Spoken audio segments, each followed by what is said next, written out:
لیکن اس میں بہت سی ابھی چیزیں ہیں، لیکن دو ریاستی فارمولہ اس وقت ڈیڈ ہے، ان دا سینس کہ نہ تو امریکہ اس میں دلچسپی رکھتا ہے، کیونکہ امریکہ نے جہاں تک میری معلومات ہیں پریزیڈنٹ ٹرمپ نے یہی کہا ہے کہ آپ کسی طریقے سے جو ہے ٹیک اوور کیجئے غزہ میں اور ہمیں ہینڈ اوور کر دیجئے آپ، پھر ہم دیکھتے ہیں اس کو کس طرح ہینڈل کریں، ہم تھوڑا سا اسرائیل پہ مصر پہ پریشر ڈالیں گے، جارڈن پہ پریشر ڈالیں گے، سعودی عرب پہ پریشر ڈالیں گے، تو کوئی نہ کوئی ہم بات نکال لیں گے۔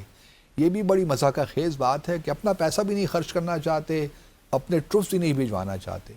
اب بغیر ٹروپس کے اور بغیر پیسے کے کس طرح یہ سارا ڈیولپمنٹ کا کام بھی ہو سکتا ہے؟ یہ کہتے ہیں ریویریا ہم نے بنانا ہے تو بغیر پیسوں کے تو نہیں ہو سکتا، صرف ملبے کو اٹھانے کے لیے ان کو $1.3 بلین چاہیے۔ تو آپ اور پھر یہ بات کسی حد تک ٹھیک ہے کہ لوگ جب تک ہیں تو ملبہ کس طرح اٹھے گا، لیکن طریقے نکل سکتے ہیں۔ اب سارا ایک آپ یوں کہہ لیجئے نا کہ جس طرح عرفات میں ٹینٹ نہیں لگتے بالکل حج کے موقع پہ، اسی قسم کا اسٹیپ بائی اسٹیپ کر سکتے ہیں۔ پہلے نارتھ کو آپ کریں۔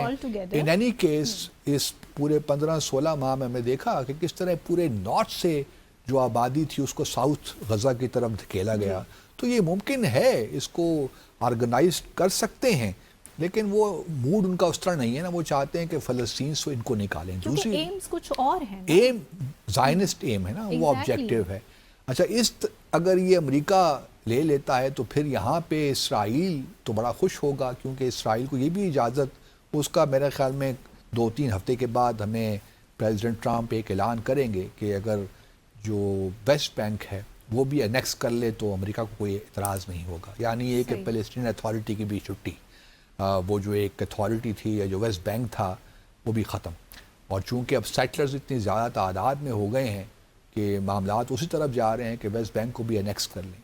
اب دیکھیے جہاں تک دو ریاستی فارمولہ ہے وہ تو ہمیں ڈیڈ نظر آتا ہے، لیکن ایک ریاستی فارمولے کی بھی بات اگر آپ کریں تو اس پہ بھی اسرائیل راضی نہیں ہے، کیونکہ اگر دیکھیے اس پوری علاقے کو جو کسی تاریخ میں اس کو کنعان کا علاقہ کہتے تھے،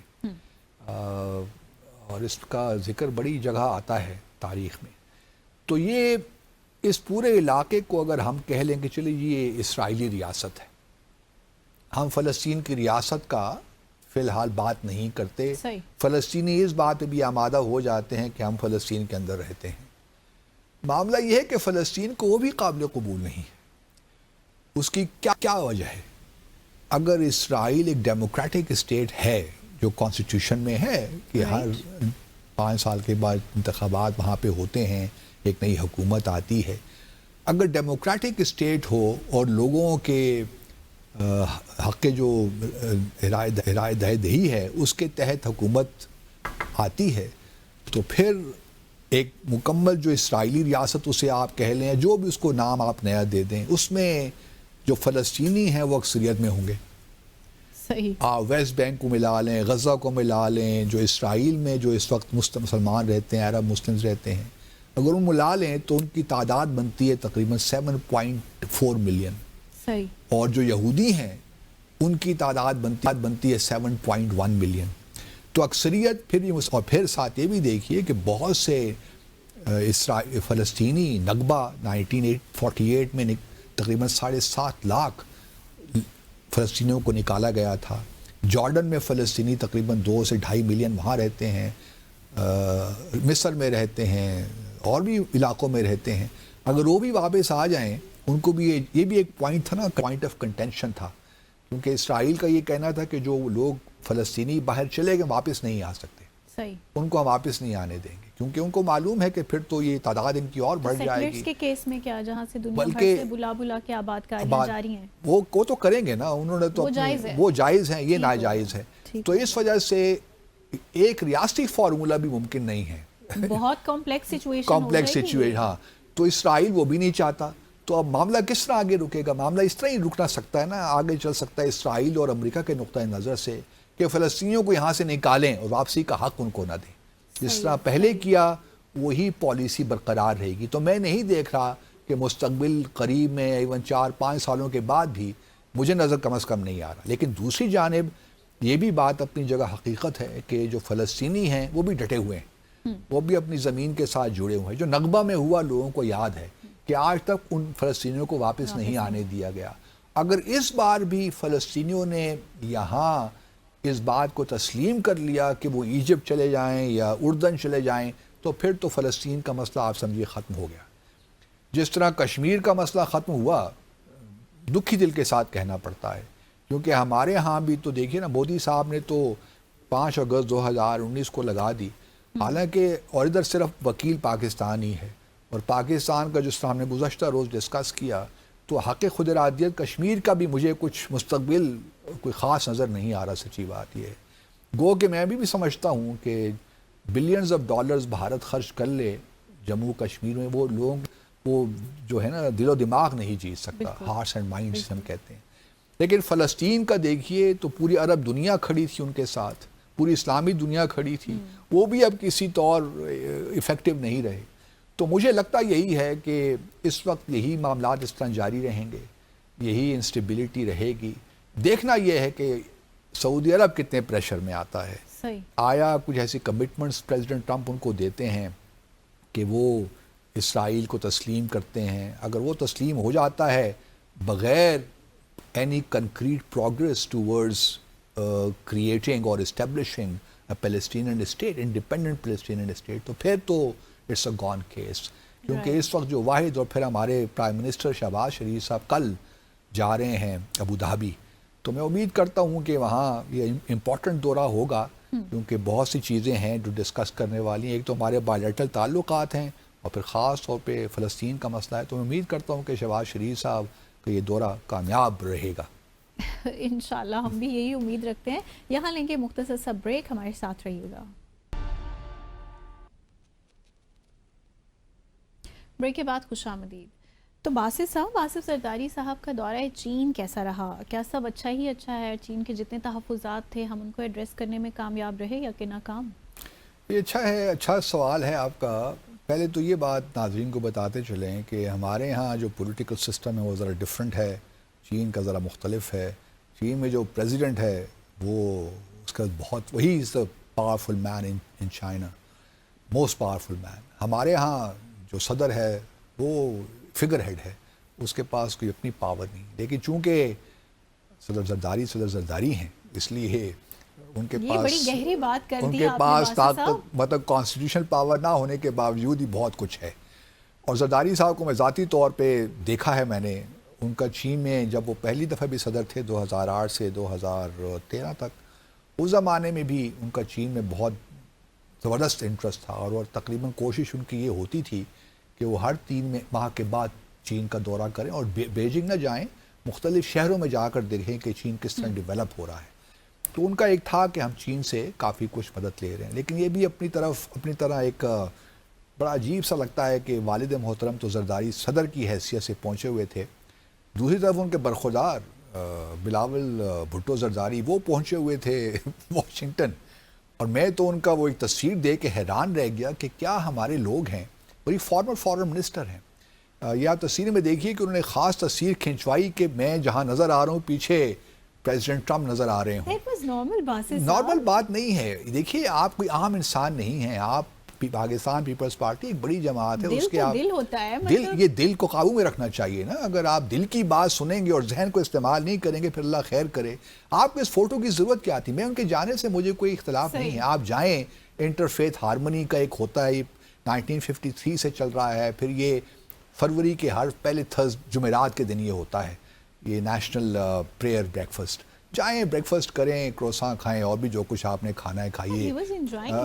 لیکن وہاں کس لیے لے کر کیا دکھانا؟ کوئی بچے ہیں یار, خدا کا خوف کریں. آپ اس ملک کے فارن منسٹر رہے ہیں, کوئی انڈین ایسا کرے نا تو مطلب آپ نے کبھی کوئی ایسی چیز نہیں دیکھی. اگر ہیں تو یار یہ کرنے کی کیا ضرورت ہے؟ آپ جائیے انٹرفیتھ ہارمنی میں جو کچھ آپ نے تقریریں کرنی ہیں کیجیے, لیکن اس طرح مت پیش کیجیے کہ آپ ڈیسپریٹ ہیں کہ آپ نظر آئیں پاکستان میں کہ آپ پریزیڈنٹ ٹرمپ کے ساتھ ہیں یا بڑا زبردست آپ نے ہاتھ ملایا. دنیا بیٹھی ہوئی ہے وہاں پہ, کسی کی تصویر اس قسم کی میں نے نہیں دیکھی. بہرحال مجھے افسوس ہوتا ہے, یہ مائنڈ سیٹ جو ہے نا ہمارا سلیوش مائنڈ سیٹ جو کچھ لوگوں کا ہمارا, یہ ہمیں کہیں لے کر نہیں جائے گا. اس سے نکلیے, کوئی فرق نہیں پڑتا کسی نے, بلکہ لوگ مذاق ہی اڑا رہے ہیں نا اس چیز کا, کسی نے اس کو خراج تحسین پیش نہیں کیا. بہرحال یہ ایک الگ بحث ہے, ہم دیکھیں کہاں سے بیجنگ سے واشنگٹن پہنچ گئے. اچھا، واشنگٹن اپنے بیجنگ واپس آتے ہیں. اچھا وزٹ ہوا جی، خوشی کی بات ہے. اور یہ اس وقت ہوا جب آبویسلی پیناما میں اگر آپ دیکھیے تو پیناما 2017 نے پیناما جو ہے اس میں پیناما کنال کا بہت بڑا ایشو ہے. مارکو روبیو گئے بھی تھے پچھلے دنوں، پیناما ہو کر آئے بھی ہیں. تو وہاں یہ بھی اپنے ناظرین کو بتاتے چلیں کہ 2017 میں پیناما نے اپنی پالیسی تبدیل کی. پہلے ان کے تعلقات تائیوان کے ساتھ تھے، تو تائیوان کے ساتھ تعلقات توڑے اور انہوں نے چین کے ساتھ اپنے تعلقات ریسٹور کیے. اس کے بعد انہوں نے BRI کو بھی تسلیم کیا، بیلٹ اینڈ روڈ انیشیٹو کو، کہ ہم بھی اس کا حصہ بننے جا رہے ہیں. اب مارکو روبیو کے جانے کے بعد اور پریزیڈنٹ ٹرمپ کی دھمکیوں کے بعد کہ ہم پیناما کنال آپ سے لے لیں گے، تو انہوں نے کہا کہ جی ہماری تو BRI سے اب جان چھڑائیے. تو انہوں نے خیر آباد کہہ دیا اس کو، وہ اب نکل گئے. چین نے اس نے مائلڈ ریئیکٹ بھی کیا ہے کہ ہم تو ڈیولپمنٹ کے لیے جاتے ہیں، تو ہمیں ایک ڈسکریجمنٹ ہوئی ہے اس سے. لیکن وہ BRI کے کانٹیکس میں پیناما ایک بہت ہی اسمال تھا، اس لیے کوئی فیکٹر تھا، اس لیے سے BRI پہ کوئی فرق خاص نہیں پڑے گا. لیکن جہاں وہ پیناما نے وڈرا کیا، ہمارے صدر کا وزٹ اس لحاظ سے امپورٹنٹ تھا کہ پریزیڈنٹ ٹرمپ کا امریکہ کا پریشر پاکستان پہ بڑے عرصے سے تھے کہ ہم CPEC سے نکلیں، گوادر پورٹ کو چین کے حوالے نہ کریں. تو ہم پہ بھی پریشر ماضی میں رہا ہے، بلکہ ماضی میں تو چاہے وہ ڈیموکریٹس کی حکومت ہو یا ریپبلکنس کی، وہ پبلکلی اس کا اظہار کرتے رہیں کہ آپ چائنا ڈیٹ ٹریپ میں آ رہے ہیں اور یہ آپ مت کیجیے. لیکن ہم نے آج ہی یا کل ہی میرے خیال میں ہم نے $3.54 بلین کا جو ڈیٹ ہے چائنا کو، اس کو دوبارہ چائنا سے درخواست کی ہے اس کے ری اسکیجول کر دیں. تو وہ بھی ہو جائے گا. چائنا نے ہمیشہ ہمیں اوبلائج کیا ان معاملات میں. لیکن یہ جو مشترکہ اعلامیہ ایشو ہوا ہے یہ بھی اچھا ہے. اس میں تمام چیزیں ہیں. ہم نے ون چائنا پالیسی کو بھی انڈورس کیا ہے. تائیوان کے معاملے میں ہماری پوزیشن وہی ہے جو ہمیشہ سے رہی ہے. اس میں دو چیزیں جو میں ہیں وہ مینشن کرنا چاہتا ہوں. ایک تو پیراگراف B ہے جس میں ہم نے جو کشمیر کا ذکر ہے وہ ہم نے گزشتہ روز بھی ڈسکس کیا تھا کہ اس میں بائی لیٹرل جو ہے پیراگراف 4 آخر میں جو ہم نے بائی لیٹرل ایگریمنٹس کا ذکر کیا ہے نا 20 میں، پیراگراف 20 میں، کہ بھارت اور پاکستان بائی لیٹرل ایگریمنٹس کے تحت ڈائیلاگ کریں. تو میرے خیال میں یہ ریڈنڈنٹ تھا. اب بائی لیٹرلزم کی کوئی گنجائش نہیں ہے، ایسا میں نے گزشتہ روز بھی کہا تھا. اس پہ افغانستان پہ آ جاتے ہیں. افغانستان میں ذرا میں انٹرسٹڈ ہوں اس معاملے میں، کیونکہ باقی چیزیں تو چلیں CPEC کے بارے میں بھی ہو گیا کہ ہم سیکیورٹی کے معاملات کو دیکھیں گے اور مل کر چائنیز جو یہاں پہ کام کر رہے ہیں ان کی حفاظت کو یقینی بنائیں گے. تو یہ ساری باتیں تو اپنی جگہ ہو گیا. CPEC کے بارے میں بھی صحیح باتیں کی گئیں، ساری باتیں صحیح اس میں آ گئیں. افغانستان میں مور اور لیس باتیں صحیح ہوئی ہیں. اس میں میں تھوڑا سا بتا دوں کہ اس میں جو انٹرسٹنگ چیز ہے، جو دو چیزیں نہیں ہوئیں وہ یہ ہوئیں افغانستان کے معاملے میں. پیراگراف 21 ہے یہ. اس میں افغانستان کے بارے میں یہ نہیں کہا گیا کہ انکلوسیو گورنمنٹ ہو. جو اگر آپ کو یاد ہو تو 30 اگست 2021 کی یونائیٹڈ نیشن سیکیورٹی کونسل کی ریزولوشن ہے، قرارداد 2593. اس کے تحت ریزولوشن کے تحت انکلوسیو گورنمنٹ بھی ہونی چاہیے، براڈ بیسڈ گورنمنٹ. خواتین کے حقوق کی بات بھی اس میں ہوئی. اس میں کہیں یہ ذکر نہیں ہے. تو یہ ایک آپ کہہ سکتی ہیں کانٹیکس میں کہ چائنا اور پاکستان نے وہ جو ایک مطالبہ ہم کر رہے تھے نا کہ ہم بھی اکثر یہ مطالبے کرتے رہتے ہیں جو ہم کوئی جیسا کوئی مطلب نہیں ہوتا. تو یہ کم از کم اس اعلامیے میں یہ بات ضرور کی گئی. لیکن یہ دوسری جانب یہ بات بھی ہے کہ دہشت گردی کا جو معاملہ ہے اس میں چین کو بھی مسائل تو ہیں، ان کے بھی کچھ خدشات ہیں، کچھ ہمارے تو خاص طور پہ ہیں. ان کے ETIM کے بارے میں ہیں، ایسٹرن ترکستان اسلامک موومنٹ، ہمارے TTP کے حوالے سے ہیں. تو اس میں بڑا سختی کے ساتھ کہا گیا ہے کہ افغانستان کی جو حکومت ہے ہم چاہتے ہیں کہ ان کی ڈیولپمنٹ میں ان کے پارٹنر بنیں، لیکن جو ان کی زمین استعمال ہو رہی ہے اس کو دہشت گردی کے لیے وہ ذرا ان کو یقینی بنائیں کہ وہ نہ ہو. یہ ساری باتیں بڑی اچھی ہیں اور میں امید کرتا ہوں کہ افغانستان کو یہ میسج چلا گیا ہوگا کابل گورنمنٹ کو. لیکن ساتھ ساتھ مجھے اس پہ خوشی ہے کہ جو براڈ بیسڈ گورنمنٹ اور خواتین کے حقوق کی بات تو کرنی چاہیے، لیکن اگر اس میں نہیں بھی ہے تو کوئی فرق نہیں پڑتا، اس میں ہماری پوزیشن بڑی کلیئر ہے۔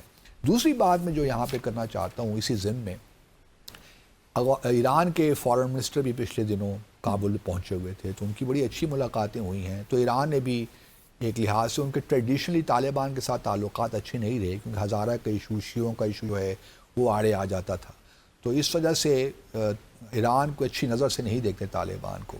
لیکن ایران کے فارن منسٹر کا آنا اس بات کو بھی ظاہر کرتا ہے کہ ایران کو بھی کنسرنس تو ہیں ویزاوی یو ایس، اسرائیل، تو وہ نہیں چاہتے ان کے نیبرہڈ میں ٹینشنز باقی رہیں، بالکل، تو وہ ان ٹینشنز کو ذرا کم کرنا چاہتے ہیں۔ پھر اس وقت بھی 3 ملین کے قریب ریفیوجیز رہتے ہیں، افغان ریفیوجیز ایران میں، تو وہ چاہتے ہیں کہ وہ بھی واپس جائیں، تو اس لیے یہ ایک اچھا کنسٹرکٹیو وزٹ ہے میرے خیال میں۔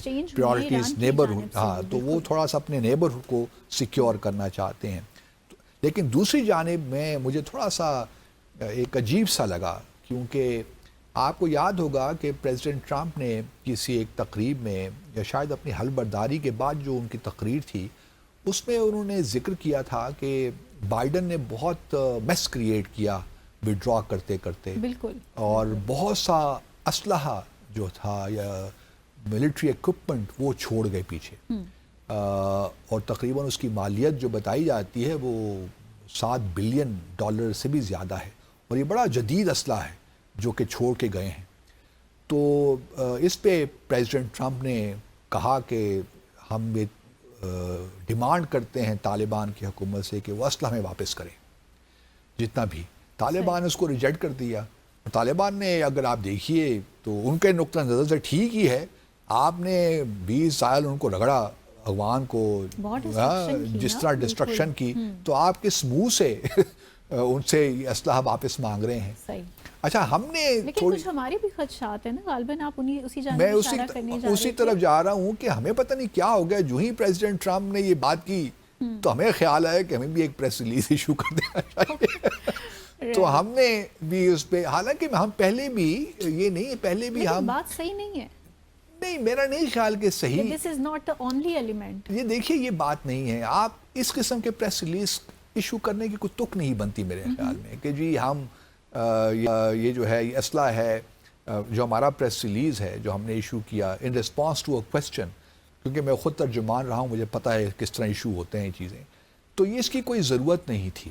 آپ نے ٹھیک ہے اپنے خدشات کا اظہار پہلے بھی کیا ہوا ہے، لیکن پریزیڈنٹ ٹرمپ کو بیس بنا کر، آپ کو پتہ ہے کہ پریزیڈنٹ ٹرمپ نے بات کی ہے تو ان کو تھوڑا سا خوش کرنے کے لیے آپ نے یہ بات کر دی، تو مجھے کچھ سمجھ یہ نہیں آئی کہ کیا ضرورت تھی پاکستان کو کہ وہ یہ اسٹیٹمنٹ ایشو کرے کہ جی جو اسلحہ ہے ہمیں اس سے بہت کنسرنز ہیں، اور یہ کابل کی حکومت اس کو یقینی بنائے کہ یہ جو دہشت گردی کے لیے استعمال نہ ہو۔ تو ہمیں تو چاہیے، اور میرے اپنے خیال میں اس وقت پاکستان کے لیے one of the most important capitals is also Kabul, تو کابل کے ساتھ تعلقات کو ٹھیک کرنے چاہیے، اور یہ اسٹیٹمنٹ سے نہیں ہوں گے، اس کے لیے بہت ہی اسکلفل ڈپلومیسی کی ضرورت ہے، بہت ہی اسکلفل، اور جب تک ہم اس کو تھوڑا سا ٹیمپریچر کو ڈاؤن نہیں کریں گے، جو ہمارا ریٹرک ہے اس میں سے جو زہریلا پن ہے وہ نہیں نکالیں گے۔ میں یہ نہیں کہہ رہا کہ ہمارے خدشات ٹھیک نہیں ہیں یا ہماری پوزیشن ٹھیک نہیں ہے، سب کچھ ٹھیک ہے، لیکن سفارتکاری کو کنڈکٹ کرنے کا بھی طریقہ ہوتا ہے۔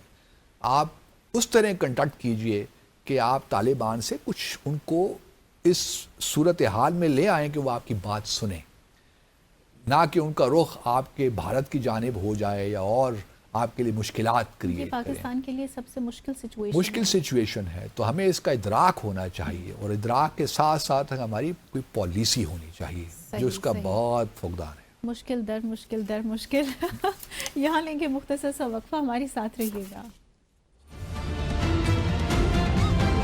ویلکم۔ سیاسی مستقبل ختم باسط صاحب۔ کس کا جی؟ میرا یا آپ کا؟ نہیں، ہمارا تو کوئی سیاسی مستقبل ہے ہی نہیں۔ اروند کیجریوال کا۔ اچھا، اروند کیجریوال کا۔ اروند کیجریوال بڑے زبردست انسان ہیں جی، 10 سال انہوں نے حکومت کی ہے، لیکن بی جے پی نے بہت تنگ کیا ان کو، ان کے خلاف کرپشن کے کیسز بنائے، وہ جو انفورسمنٹ ڈائریکٹریٹ ہے ان کو پیچھے لگا دیا۔ مجھے بھی اس سے ان کو ملاقات کا 1-2 بار ملاقات کا موقع ملا ہے، تو بڑے مطلب کوئی ایسی ان میں بات نہیں ہے، ہیوملٹی ہے، اور یہ ان کا سب سے زبردست پوائنٹ ہے۔ پھر دہلی میں خاص طور پہ انہوں نے جس طریقے سے تبدیلیاں لے کر آئے غریبوں کے لیے، ان کا جو نشان ہے وہ جھاڑو ہے، تو انتخابی نشان، تو وہ بڑی انہوں نے کام کیے ہیں، لوگوں کو مفت بجلی بھی دی ہے، پانی بھی دیا ہے، اسکول بہت انہوں نے اس میں تبدیلیاں لے کر آئے جو پبلک اسکولس تھے، اور ہاسپٹلس کو کیا ہے، تو کافی کام کیا ہے انہوں نے پبلک ویلفیئر کا. لیکن پچھلے کچھ سالوں سے چونکہ وہ زیر اعتاب آئے ہوئے تھے، بی جے پی کی حکومت نے پیچھے لگی ہوئی تھی، تو ان کو پھر چیف منسٹر کے عہدے سے بھی ہٹنا پڑا کیونکہ جیل میں ہے نا. لیکن مجھے یہ حیرت ہوئی ہے کہ وہ اپنی سیٹ بھی ہار گئے ہیں اس دفعہ. پچھلے انتخابات جب ہوئے تھے 2020 میں، تو عام آدمی پارٹی کے پاس 70 میں سے 62 سیٹیں تھیں اسمبلی میں، لیجسلیٹو جو اسمبلی ہے نیو دہلی کی، یونین ٹیریٹری ہے یہ، اسٹیٹ نہیں ہے. اور اس دفعے بی جے پی نے بڑا مارا ہے، اور بی جے پی کے میرے خیال 47 سے 48 سیٹیں ہیں. تو آپ اس سے اندازہ لگیں کہ اب تو ان کو ضرورت نہیں ہے کہ وہ کسی کے ساتھ الائنس بھی کریں، وہ تو اب انڈیپینڈنٹلی اپنی حکومت بنائیں گے بی جے پی. تو بی جے پی کے لیے بہت بڑی کامیابی ہے. اور یہ بھی مجھے تھوڑی حیرت ہوئی ہے، میں دیکھ رہا تھا میڈیا انڈیا کا، تو اس میں جو ایک تو نا بستیاں ہیں مختلف، پنجابی کانسٹیٹنسی بڑی امپورٹنٹ ہے دہلی میں، بہت پنجابی رہتے ہیں، انہوں نے سرپرائزنگلی بی جے پی کو زیادہ سپورٹ کیا ہے. صحیح. اور جو سلمز کے علاقے ہیں، بستیاں جو ہیں، اس میں ایک اروند کیجریوال کی آپ کی بڑی سپورٹ ہے. لیکن وہاں بھی وہ سپورٹ، ان کی تقریباً 20 سیٹیں ہیں وہاں پہ، لیکن اس میں سے میرے خیال 12 یا 13 وہ جیتے ہیں آپ کے لوگ. تو اب چونکہ اروند کیجریوال خود بھی ہار گئے ہیں، یہ ایک بہت بڑا سیٹ بیک ہے میں سمجھتا ہوں ان کے لیے. جہاں تک ان کے مستقبل کی بات ہے، سیاست میں دیکھیے کوئی چیز حرف آخر تو ہوتی نہیں ہے. آج اگر آپ ڈوبے ہیں اس طرف تو کل اس طرف آپ دوبارہ ابھر بھی، سورج طلوع ہو جائے گا دوبارہ. تو یہ کچھ حتمی اعتبار سے کوئی میرے خیال میں نہیں کہہ سکتا کہ ان کا سیاسی مستقبل ختم ہو گیا، کیونکہ اروند کیجریوال کی کنٹریبیوشن تو بہت ہے، نہ صرف نیو دہلی ہے بلکہ اب تو انہوں نے پنجاب میں بھی حکومت بنا رکھی ہے. اس میں بھی دیکھتے ہیں اگلے جب انتخابات ہوں گے تو کیا ہوں گے. لیکن ایک تھرڈ پارٹی کے طور پہ تو ابھرے ہیں وہ، اور ان کا مستقبل اب کیا ہوتا ہے ٹائم ول شو. لیکن I do not rule out any one.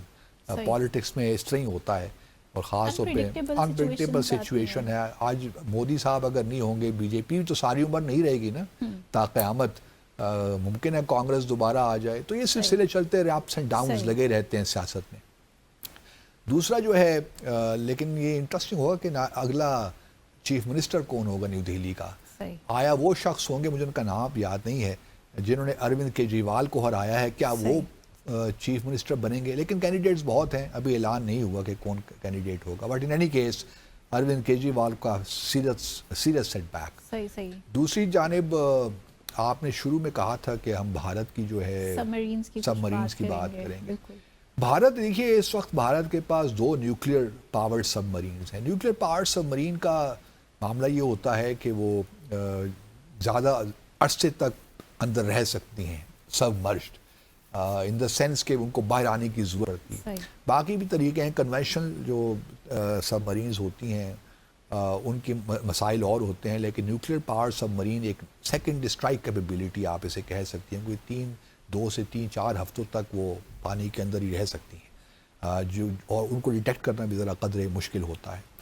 تو بھارت نے کے پاس سب مرین ایک تو دیکھیے نا، انہوں نے پہلی جو سب مرین ان کی بنی نیوکلیئر، ایک تو ان کے پاس ہے، اللہ بھلا کرے آپ کا،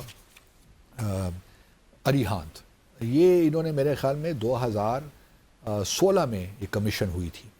اور اس کے بعد جو دوسری ان کی نیوکلیئر پاور سب مرین ہے بیلسٹک میزائل کی، یہ 2023 میں اری گھات یہ کمیشن ہوئی 2023 میں.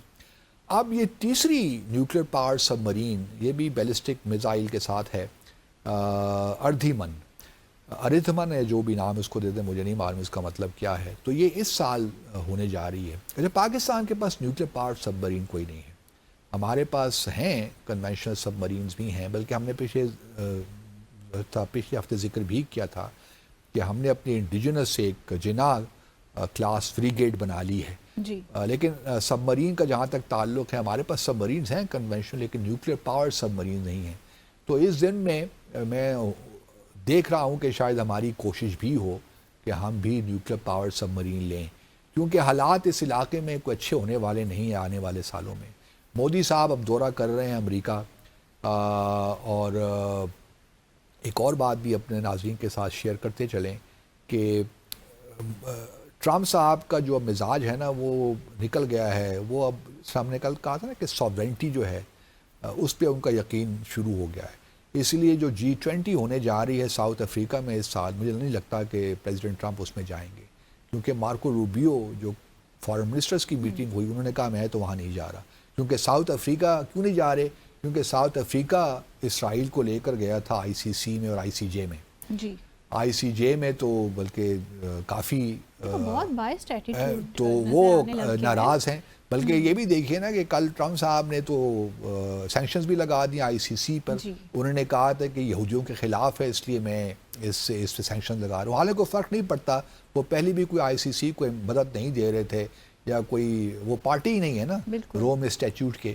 دوسری جانب ایک اور بڑا کام انہوں نے ٹرمپ صاحب نے یہ بھی کیا کہ جو ہیومن رائٹس کونسل اس سے ہی وڈرا کر لیا اپنے آپ کو، اور یہ پہلی دفعہ نہیں ہے، جب پچھلی دفعہ آئے تھے تو اب بھی انہوں نے ہیومن رائٹس کونسل سے وڈرا کر لیا تھا، جنیوا میں بیسڈ باڈی ہے UN کی، اور ان کا کہنا ہے کہ یہ بھی یہودیوں کے خلاف ہے، اینٹی سیمیٹزم کو بہانہ بنا کر اس سے وڈرا کر لیا۔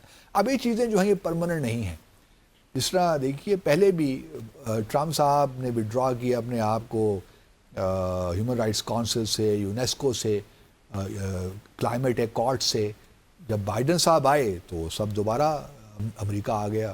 تو یہ اگر لیٹ سے 4 سال کے بعد 2029 میں جنوری میں ڈیموکریٹس کا پریزیڈنٹ آ جاتا ہے تو ممکن ہے کہ تمام چیزیں پھر ٹھیک ہو جائیں، لیکن جو نقصان بیچ میں ہو جائے گا نا، یہ 4 سال، اس طرح ہم کل بھی گزشتہ روز بھی ڈسکس کر رہے تھے کہ یہ 4 سال بہت طویل 4 سال ہے، اور اس میں اتنا نقصان پہنچے گا، خاص طور پہ فلسطین کے معاملے میں، اس طرح ہم نے ڈسکس کیا، اور پھر کشمیر کا معاملہ بھی، بھارت اور US کے درمیان میں دیکھ رہا ہوں کہ تعلقات آگے بڑھیں گے، گو کہ اس وقت بھارت میں بڑا شور مچ رہا ہے کہ جو 104 قیدی آئے ڈپورٹ کیے گئے ہیں ان کو ہینڈ کف کیا گیا، ان کے پاؤں میں زنجیریں ڈالی گئیں، تو اس پہ کافی واویلا مچا ہوا ہے بھارت میں اس وقت، اور یہ کہا جا رہا ہے کہ یہ مودی سرکار کی ناکامی ہے کہ ایک طرف تو آپ ان کے ساتھ اسٹریٹجک تعلقات بنا رہے ہیں اور دوسری جانب بھارت آپ کے نیشنلز کے ساتھ یہ سلوک کر رہا ہے، یہ کوئی کرمنلز تو نہیں ہے نا، جی اس طریقے سے کوئی ہارڈ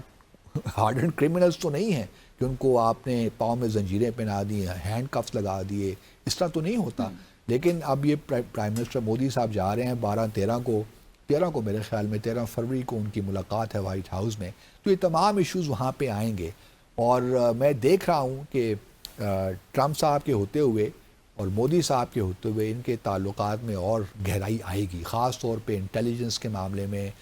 دیکھیں تحور رانا جو ممبئی اٹیک میں ایک مبینہ طور پہ ملوث تھے، ان کی بھی ڈپورٹیشن امریکہ نے منظور کر دی ہے، تو وہ بھی بھارت کو مل جائیں گے۔ اس کے بعد آپ دیکھیں گے کہ مزید پاکستان کے خلاف پروپیگنڈا زیادہ ہوگا دہشت گردی کے کانٹیکس میں، وہ جو بھارت کا ایک ہیکنیڈ سا ایک نیریٹو چل رہا ہے جس کو ہم کاؤنٹر کرنے میں ناکام رہے ہیں ابھی تک۔ ہمیں چاہیے کہ ہم بھی ذرا تھوڑا سا کمانڈر کلبھوشن جادیو کو دوبارہ آگے لائیں نا، پتہ نہیں کہاں چھپا کے رکھا ہوا ہے، اس کو جو مرسی پٹیشن اس کی ہم ریجیکٹ کریں، اس کو پھانسی پہ تو لگائیں نا، پھر دیکھیے معاملات کیسے جاتے ہیں، تو لیکن ہمیں وہ کرج شاید نہیں ہے، کرج اب کنوکشن نہیں ہے کہ ہم یہ تمام وہ چیزیں کر سکیں اس وقت۔ اب ہم اس وقت پریزیڈنٹ ٹرمپ نے چونکہ ہمارے شہباز شریف صاحب نے تو خط لکھا تھا نا مبارکباد کا، ابھی تک کوئی جواب ان کی جانب سے نہیں آیا، تو اب ہمارے سفارتکار بھی وہاں پہ، ہمارے سفیر جو ہیں واشنگٹن میں کافی پریشر میں ہوں گے، کبھی تک تو نہ آپ ہمارے ٹیلی فون کی گفتگو کروا سکے، نہ اس جو ہم نے تہنیت کا پیغام پہنچایا تھا کوئی جواب ہی ابھی تک واشنگٹن DC سے نہیں آیا، نہ ہمیں کوئی انویٹیشن آئی ہے۔ وہ بلاول بھٹو تو چلے گئے نا اپنے طور پہ وہ بریکفسٹ کرنے، امریکی بریکفسٹ کرنے، لیکن یہ ہے کہ شہباز شریف صاحب کو بھی وہاں سے کوئی خبر نہیں ہے۔ اب ہم نے کس طرح امریکہ کے اسٹیکس کیا ہے پاکستان کے جس کے تحت وہ ہم سے انگیج کرنا چاہے گا؟ افغانستان میں دیکھیے میرا یہ اسیسمنٹ ہے کہ کسی ایک اسٹیج پہ پریزیڈنٹ ٹرمپ طالبان کے ساتھ بھی انگیج کریں گے تو ہمارے لیے مزید پریشر کا باعث بنے گا۔ تو ہمارے لیے اس وقت کیا ہے، کوئی ٹریڈ بہت زیادہ نہیں ہے امریکہ کا پاکستان، بلکہ ہمارا بیلنس آف ٹریڈ ہمارے فیور میں، if I'm not wrong۔ Trade Pakistan کے لیے بڑا امپورٹنٹ ہے، لیکن امریکہ کے کیا اسٹیکس ہیں پاکستان میں، that is important, that would drive American policy in this region. جبکہ مودی یا بھارت کے ساتھ ان کے اسٹیکس ہیں، خاص طور پہ چائنا کے کانٹیکس میں. اب چائنا کا دیکھنا یہ ہے کہ اگلا جو ورلڈ آرڈر آ رہا ہے، کیونکہ باقی دیکھیں دنیا کے لوگ آ رہے ہیں، جاپان کے پرائم منسٹر بھی پہنچے ہوئے تھے گزشتہ روز، لیکن ٹرمپ انٹرسٹڈ ہیں کہ وہ چائنا جائیں. اور چائنا کا کیونکہ وہ کول مائنڈڈ لوگ ہیں، وہ یہ سیاسی بیان بازی پہ یقین نہیں رکھتے، وہ پالیسیز دیکھ رہے ہیں اور وہ اپنا کھیل رہے ہیں، ابھی انتظار کر رہے ہیں، پیشنٹ ہیں، وہ دیکھ رہے ہیں کس طرح معاملات کو آگے لے کر چلے. اس طرح رشیا کا معاملہ بھی کچھ یہی ہے. ابھی دیکھنا یہ ہے کہ پریزیڈنٹ شی جن پنگ کی اور ٹرمپ کی ملاقات کب ہوتی ہے، یا ٹرمپ کب جاتے ہیں بیجنگ، اور اس کے بعد پوٹن اور ٹرمپ کی ملاقات کب ہوتی ہے. تو we are all waiting for that, کیونکہ اس سے معلوم ہمیں ہوگا کہ آیا Trump agrees to have a G2 process revived. کیونکہ G2 کا جو ہے چائنا تو لگے گا کہ یہ بائی پولر سسٹم کی طرف ہم جا رہے ہیں. But let's see how things unfold. Time ختم ہو گیا پروگرام کا. اسی کے ساتھ ناظرین آپ سے اجازت لیں گے. ڈیسائفر ود عبدالباسط سے منتہا حسن کو اجازت دیجیے گا. خدا حافظ.